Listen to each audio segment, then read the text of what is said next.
Oh, good heavens. They made a sequel to Madagascar Kartz? DreamWorks Superstar Kartz is a kart racing game featuring characters across popular franchises such as Shrek, Monsters vs. Aliens, Madagascar, and How to Train Your Dragon. It was released in 2011 for the Wii, Xbox 360, PS3, DS, and 3DS. This was also the last DreamWorks game to be published by Activision. With being tasked to release a kart racer based around such huge IPs at the time, they'd have to go out with a bang. Wouldn't they? Yeah, you see that right. This game only has 12 characters, and 3 of them are the same characters with slightly different costumes. Monsters vs. Aliens got bamboozled on this roster. Every character has stats that are based upon, well, actually, I'm not sure. I scoured the internet to find more information on what everything means here, and I couldn't find a thing. One of those rare times where I really could have used an enclosed instruction book. But I have somewhat of an idea, so let's go with top speed, acceleration, handling, and trick. You all know what I'm about, but there's very little coverage on this game. So I ran some tests to see who the worst character could be, at least based on the characters that were available to me at the time. After playing as every single character, except for Alex who was all around balanced, I could confidently say that Hiccup was the worst. He struggled to keep up the most, which is weird because Bob has slightly lower speed, but I guess his acceleration makes up for it. So perfect. I had my character ready to go and started running through the game on 150cc. Things were going moderately okay. That was until I beat the Wind Cup and unlocked Toothless, who has the lowest speed in the game, far worse than Hiccup. I thought, what the hell, and gave it a quick test run like I did with everyone else. He was absolute hogwash, yet at the same time, a dream come true for a video venturing further into the shovelware dung pile series. So let's see if you can beat DreamWorks Superstar Kartz using only Toothless. For this challenge, I'm going to try and complete all of the cups in 150cc and mirror mode. A simple task, much like other games I've done before, except for this little issue. This game is slow as balls. Seriously, look at how fast everyone goes between 50 and 150cc. I'm not even trying to copy the AVGN or anything, but what were they thinking here? They must have been drinking Rolling Rock on the Rolling Rocker when deciding the speed for this game. It's painfully slow. The slowest racing game I've ever played in my life so far. So before the challenge begins, let's briefly talk about this slog and how it's played. There are 4 cups with 3 tracks each. Each track is based on an area from the varying franchises. The cups are played in classic Grand Prix style races, where you get points based on where you finish in a race. First place gets you a gold trophy, silver is given for second, and bronze for third. Getting any trophy unlocks the next cup. Hitting DreamWorks boxes will give you an item. These items are also based on things from the DreamWorks franchises. The items can be used to attack others, defend yourself, or boost. I usually go more in depth on these if I can, but they're so basic. You have your skill shot items, ones that you drop behind you to put in the way of other racers, your small boosts and big boosts, and what I believe is invincibility, though I have no idea what this thing is. You can hold 2 items at a time, like in the later Mario Kart games. Something else you can get throughout each track are stars. Once you collect 5 stars, you can use your character's special ability. This can sometimes be useful. The biggest hindrance in using the abilities is that it locks you in and you can't speed up or drift during the duration of it. Stars can also be knocked out of you if you're hit by an attack. Oh yeah, there's also a drifting mechanic and start boost in this game. Drifting works like most modern mascot racers. The longer you hold it, the better your boost will be. The start boost is kind of tricky. It's also about the same as you'd expect. Sometimes you can hit it, but sometimes you can't. There's no tutorial or anything for this game, so I never quite got it down, which is pretty on brand for me anyway. Something else this game doesn't tell you is that you can perform tricks like in Madagascar Kartz. Tricks are performed in midair while pressing the D-pad. Landing a trick successfully will give you a boost. You can do multiple tricks in the air to get an even better boost when you land. If you don't land your trick, you get no boost and slow down significantly while you recover. Lastly, and it's not really a racing thing, I just wanted to bring this up. All of the music in each track plays on a 30-second loop. They sound kind of like generic royalty-free tunes, but nope, they are far from that. So my apologies in advance if I gotta turn the music off in this video at any point. Alrighty, let's get back to business. 150cc is available at the start, and I began with the Wind Cup, which would have been the only option anyway had I not beaten it earlier. The first race race takes us to a familiar place, which is Shrek Swamp. Oh yeah, King Julian makes an appearance in this game as the announcer. I missed the boost start, but I feel like it's a good way of showing you all how slow Toothless and the rest of this game is. Anytime you're not drifting is time wasted, but even that doesn't always help you catch up. I got enough stars to use Toothless's ability in the second lap. He shoots a fireball at everyone, and it kind of slows them down. It seems like the effect lasts all of 2 seconds. I also managed to go out of bounds while trying to perform a skip that I'm pretty certain was unintended. This unfortunate event kept me in last place. That's what I get for trying to break a broken game. So I restarted the race and gave it another go. Something that's kinda nice about this game is that you can restart any race in the cup without having to go back to the very beginning. I won't be using it for the sake of keeping this challenge interesting, but it's a neat feature. This next try was much better. In the final lap, I used my special ability and it seemed to slow everyone down enough for me to get into first place. Either that or the AI is just stupid. The second race is in Madagascar. This track has a lot more varying paths and shortcuts. Early on, I picked up a DreamWorks little fella. There's a little over 70 to collect in the game, and 2 are hidden in each race. I'm not going out of my way for these, but I suppose they're good for replayability for those who care. My biggest issue with this track is the segment where you have to go in a spiral around the tree.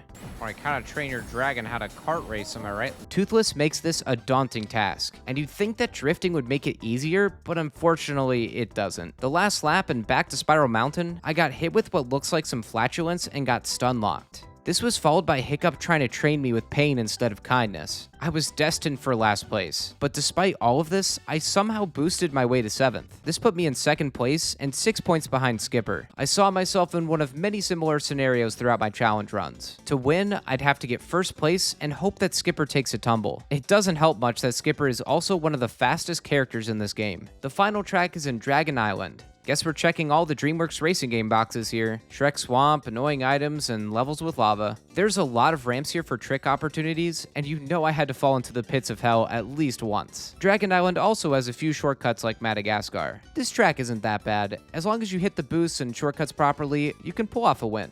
The dentist's office called. They said, "Get this man some teeth!"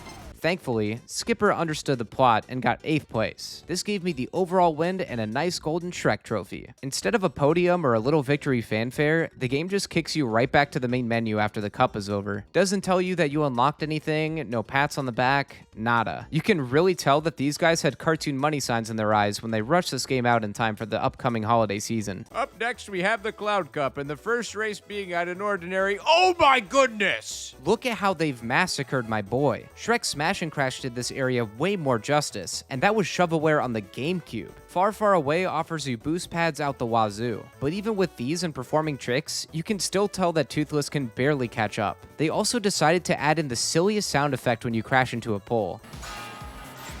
In the second lap, I was in 4th place and powered up another optic blast to try and get ahead. Once again, it seemingly did nothing. I stayed around 4th and 3rd place from here into the last lap. Nearing the end, Skipper had a small lead on me and just decided to drive completely out of the way. Alrighty then. I took that poorly programmed AI situation to my advantage and got 1st place. New York City Zoo is the second track, and once more, it's a shell of its previous game's self. It's a pretty bland and boring track. Something I'll talk about here is Toothless's animation where he's hit and recovers. When you're hit by an item, you slow down significantly, but you can still move slightly. Toothless does this huge dramatic flip and then lays down on the cart before you can regain control of him again. I'm almost positive that he has the longest hit and recovery animation in the game. Aside from this nuisance, I wasn't playing this track too well. I didn't get hit often, but slightly bumping into things kills your speed in this game where that's hardly even a thing to begin with. I managed 3rd place, which worked out okay for me since everyone with a large amount of points did far worse than me. It was still a close cup though, and I'd have to give 1st place in the last track once more to secure a gold trophy. Galaxar Spaceship is the last track in the Cloud Cup. Finally seeing some Monsters vs. Aliens representation. It's just too bad that they made this track so boring. You got some twisty turns and this little hill ramp thing, but that's it. I've never even seen Monsters vs. Aliens, and if they didn't have a few characters from the movie popping up every so often, I would have believed this was just some generic spaceship track. I was pretty much exclusively in 5th for the first 2 laps. In the 3rd lap, I got past the twisty turns near the beginning, and everyone just kind of fell off. I hit first place and just stayed there. I have no clue what caused this, but I won. No contest. I got another gold trophy, which is the Shrek one. Again? The portraits make it seem like each trophy might represent a different DreamWorks franchise, but I don't think that's the case. Or maybe it's just my real hardware experiencing some issues. Onward to the Sun Cup. We land in Africa for the first race, and catch a short glimpse of what I think is Gloria dancing to some hippo hop. Still couldn't manage to get that start boost down here, but we ball. Aside from some cosmetic differences, every track in this game was starting to feel the same at this point. Everyone is moving 2 miles an hour like that Ludacris song, but there is some speed boost ramps scattered throughout the race to help you out. I got first place in Snoresville and carried on. The second track is in the island of Burke. Now here's a track with a little more life in it. The same goes for the race too. I felt like the CPUs were finally trying to give me a run for my money. Well, that, and I also fell victim to a seemingly faux shortcut. Obviously, you have to have a jetpack boost to make it over, but really, is anyone gonna make that jump on these Walmart battery-powered carts? I was hovering around 4th place in the 3rd lap, and almost had a great catch-up moment before slamming into a statue on a Lazy Susan, along with being caught on fire. By the grace of the good Lord, I managed to catch back up right at the end. And thanks to Toothless's gargantuan character model, I just barely took second. This put me at a tie with Skipper, and unlike other games I've played where they just place you in first in these situations, DreamWorks Superstar Kartz says, oh no son of mine is going to be tied for first place. It's all or nothing to break the tie in Dragon's Keep. Some old friends are here too and are not cheering me on. That's fair. I did make a spectacle out of them. Dragon's Keep brings something new to the table, a destructible environment. One portion of the track can be passed through only once before it crumbles and is inaccessible, and as you progress, another portion of the track slowly falls apart after each lap. I wasn't doing so hot in the first lap, just a lot of really bad turns while I navigated through this track for the first time, but I was starting to get the hang of it afterwards. Though during the 3rd lap, I was kind of sweating it because I started to fall behind and I really didn't want to play through this again. Skipper was my only competition, and unbeknownst to me at the time, his AI just took him off the face of the earth and placed him even further back from wherever he fell from, so I really had nothing to worry about at all. I got 2nd place and finished with 5 points ahead in the lead. The final cup is the Moon Cup.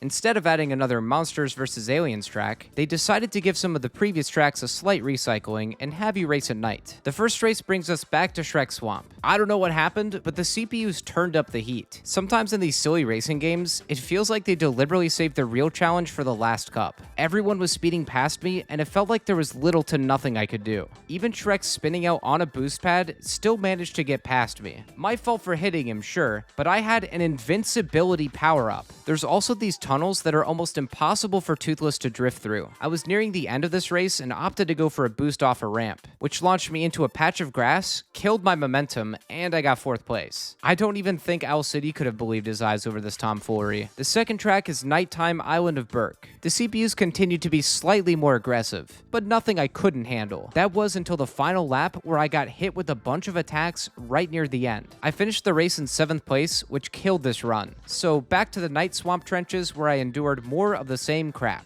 Dude, it's like you can't get a drift off in here. It's so narrow. Did I just get farted on?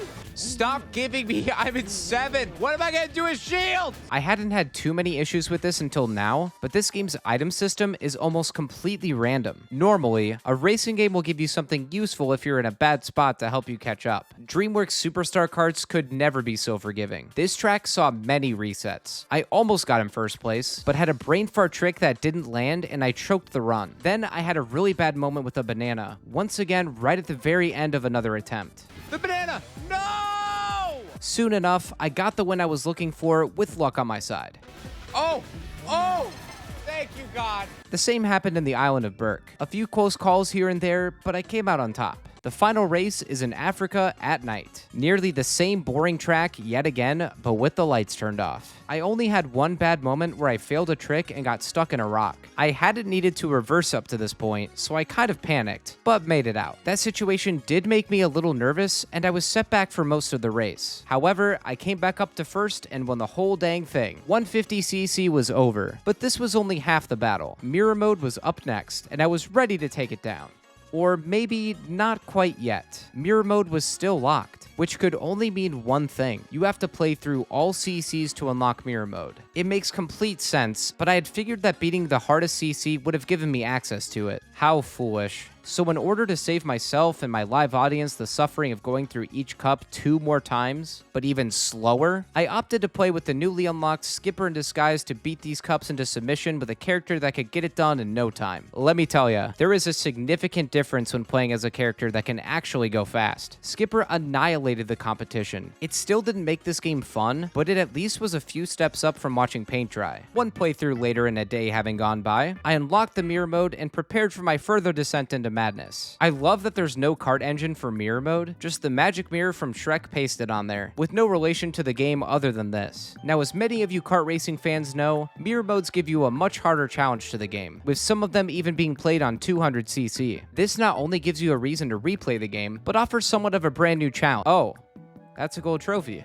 Alright, as I was saying, mirror modes can breathe new life into your typical kart racing game through That's Another Win already. Sure, why not? Do I even need to keep this bit going for the Sun Cup? Okay, now the Moon Cup gave me a ton of trouble during my 150cc run through. Surely it'll come through and provide more of a, oh, yep, that's a first try win for the final gold trophy. I really don't know what happened here. It's almost as if the devs just said, mirror that ish and slap it in. The CPUs could barely even handle some of the tracks. When they were behind, they were light years away. Could it potentially be that their AI wasn't properly tested for the mirror tracks? Who knows? Regardless, the challenge was completed, and you can beat DreamWorks Superstar Kartz using only Toothless. Before we finish things up here and I give my final thoughts, there is one last thing that needed to be done. All of the characters were now unlocked, except for Fiona. Can't have that. With every CC and mirror mode completed, I wasn't quite sure how to unlock her, and there wasn't much information on it online. So I went to the challenge mode with Toothless and did a turbo race, where every item you get is a boost. This was stupidly easy, and beating it unlocked Fiona. Now I could rest easy knowing that everyone was unlocked by the end. Thank you all so much for watching. In short, this game sucks. Every time I feel like I found potentially the worst racing game ever, something new to me pulls me in for a reality check. But I will say, it's not the absolute worst one I've played. Compared to Madagascar's, this game had far less visual vomit and global attacks. And while the drifting and start boosts were goofy, they were still there. Those are this game's only saving graces. But this game can still be left at the bottom of the bargain bin where it belongs. There is one more DreamWorks kart racing game left though. I wonder if they'll totally redeem themselves with that one. Guess we'll find out down the road. Be sure to hit the like button if you enjoyed this video. Also, I stream all of my challenge runs live on my Twitch channel and here on YouTube. If you'd like to check that out, be sure to subscribe or follow me on Twitch. The link to my Twitch channel, along with links to my other social media accounts, can be found in the description. If there's a challenge run you'd like to see, you can also check out the description for a direct link where you can submit your ideas. Thanks again for watching, everyone. See you in the next video.